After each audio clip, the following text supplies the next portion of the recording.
I am Maria Garcia de Fleury. The servants of the Blessed Sacrament are women consecrated to God who have made the Eucharist the center of their lives.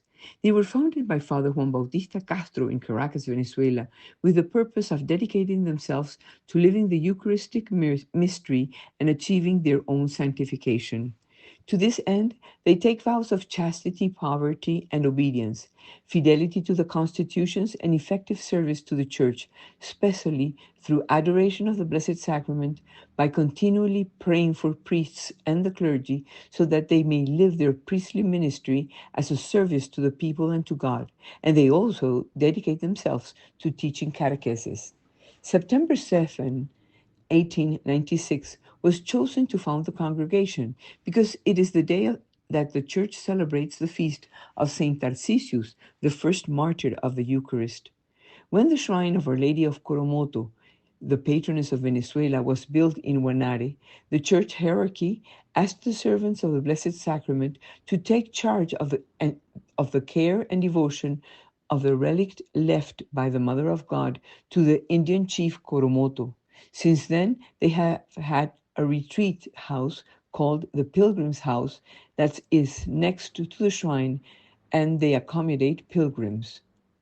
Friends, the sister servants of the Blessed Sacrament clearly recognize that adoration of the Blessed Sacrament exalts the greatness of God, who created all that exists, including us.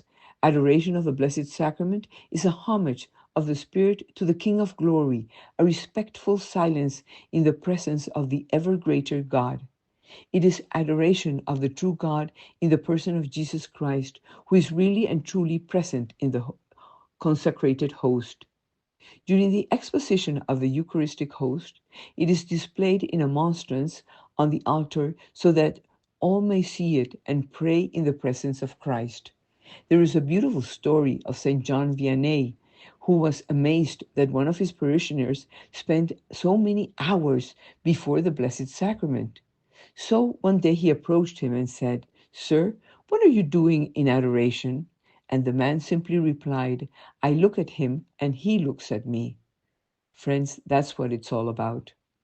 In our fast world, where the intensity of movement replaces the lack of purpose, where noise is used to drown out the whispers of conscience, where talking gives the impression that we're doing something when in reality we are not, where activity skills the self-knowledge gained through contemplation, there seems to be very little in common between our interaction in the world and the real presence of Christ that we experience when we are at the holy hour.